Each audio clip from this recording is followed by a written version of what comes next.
사람들은 어떻게 이미지를 사고 파는가?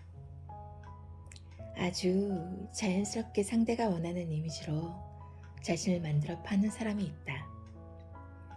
그런 사람이 보일라 치면 때론 그건 남을 속이는 거잖아. 원래 내 모습이 아니잖아. 그렇게 살면 안 돼.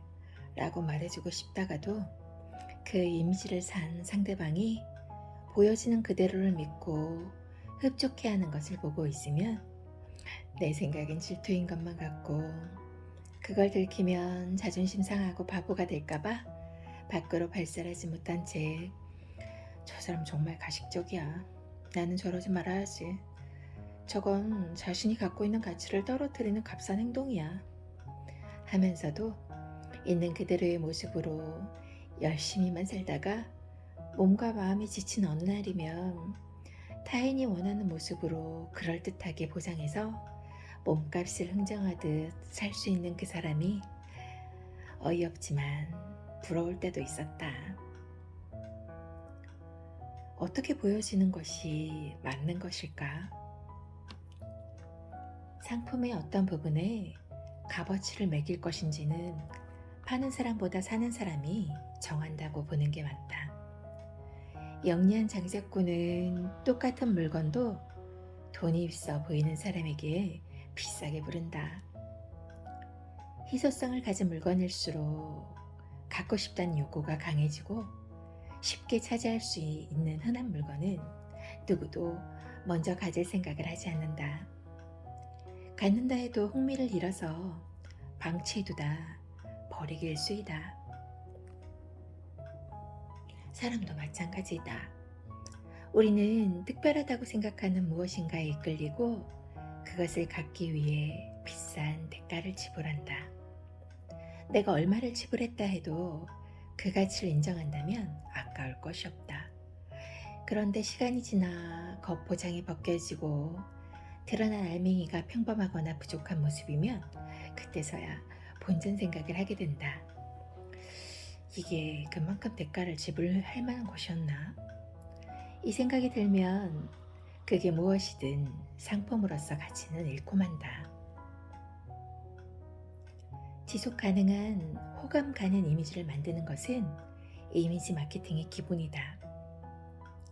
호감 가는 이미지는 외적인 부분에 국한되어 겉으로 보이는 것이 전부라고 이야기하는 경우가 있지만 사람들은 외모보다는 착한 마음씨와 같은 내면의 가치를 사회적으로 더 높이 평가해왔다.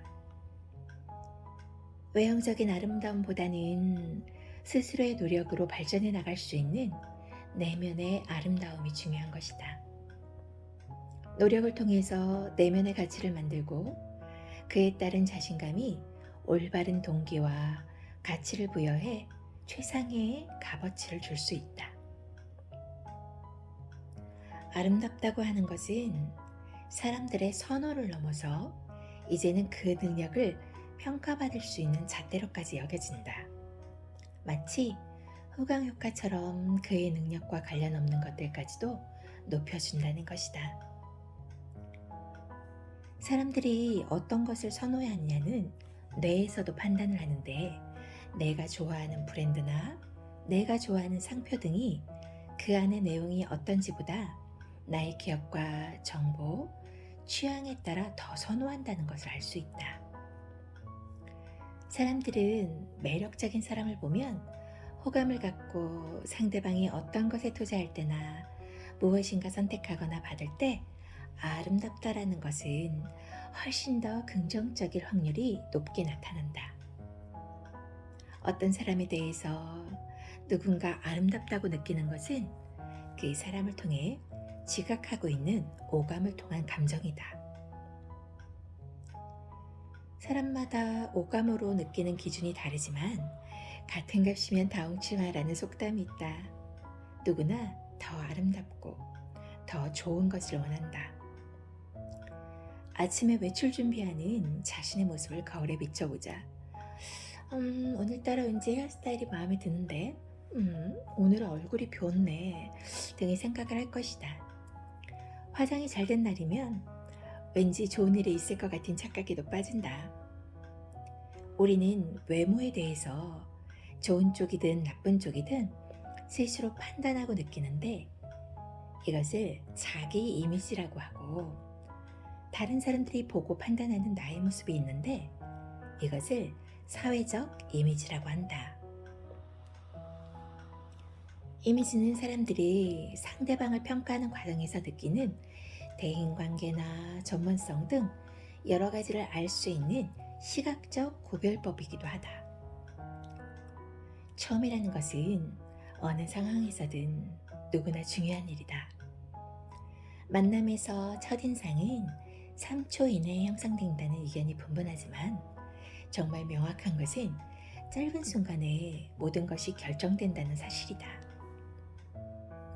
우리가 어떤 사람을 보고 순간에 가진 느낌, 그것이 바로 인상 형성이다.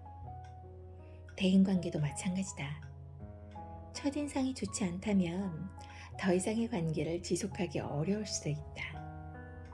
예쁜 여자, 잘생긴 남자가 인기가 많다는 것은 누구나 다 알고 있는 사실이다. 그런데 이상하게도 연애를 할 때와는 달리 우리가 뭔가 장기적인 프로젝트를 할 때에는 외모보다는 그 사람의 배려심과 인성을 먼저 고려한다는 연구 결과가 있다. 오랜 시간을 함께 할 때에는 외모보다 그 사람하고 얼마나 잘 통하고 마음을 나눌 수 있는지를 고려한다는 것이다. 아름다운 사람은 다른 사람의 마음을 뺏을 뿐만 아니라 다른 사람으로 하여금 도와주고 싶다는 마음이 생기기도 한다. 독일 속담에 미인이 끌어당기는 힘은 황소보다 세다라는 말이 있다. 신뢰감 있는 목소리, 다른 사람을 편안하게 해준 아름다운 미소, 차분한 말투 등 상대방에게 믿음을 줄 수 있는 방법은 여러 가지가 있다. 외모의 아름다움에 대한 차별을 루키즘이라고 하는데 아름다운 사람일수록 그렇지 않은 사람에 비해 훨씬 더 많은 혜택을 누린다는 것이다. 그래서 그런지 사람들은 신체를 더욱 아름답고 건강하게 꾸미기 위해서 많은 노력들을 하고 있다. 언제부터인가 아름다운 사람은 성격이나 인간관계, 능력이 뛰어날 것이라고 생각하는데 이러한 현상을 외모의 후광효과라고 한다. 외모로 보여지는 긍정적인 이미지는 그 사람을 평가하는데 큰 영향력을 발휘한다. 아름다운 외모를 가진 사람을 더 똑똑하거나 능력 있게 평가한다는 것이다. 그리고 아름다운 사람이 곁에 있을 때 자존감은 높아지고 사회적으로 자신의 지위가 더 올라간 것처럼 느끼게 된다. 당신은 지금 누구의 가치를 높여주고 있는가? 아니면 자신의 옆자리에 서고 싶지 않은 사람들을 혹시 만들고 있지 않은가? 하지만 이런 것보다 중요한 것은 스스로 자신의 외모를 어떻게 평가하는지에 있다. 황금 비율을 가진 얼굴형과 오똑한 콧날, 균형 잡힌 입술, 매력적인 눈매, 완벽한 신체의 비율을 가진 것보다 더 아름다운 것은 무엇일까? 진정한 아름다움이란 긍정적으로 자신을 바라보는 외적, 내적인 자신감과 자존감이다. 못생겼는데 눈부시게 빛나는 사람들이 있다. 이들은 자신의 외형적인 장단점을 잘 알고 그것을 자신이 원하는 이미지로 만들고 표현할 줄 아는 사람들이다. 지금 내가 가진 신체적 자산이 별 볼 일 없다고 타인과의 대면 시에 주눅들 필요는 없다. 그보다는 내가 남보다 우월하게 갖고 있는 게 뭔지 살펴보고 매력적으로 보여줄 수 있는 장점을 극대화하기 위해서 나를 찾는 시간들을 지속적으로 가져보자. 남들과 차별화된 우아한 제스처, 친근하고 상냥한 말투, 공감을 담은 따뜻한 눈빛, 은은한 향기. 이런 것 또한 나답게 아름다운 사람이 되기 위한 충분한 요소이다.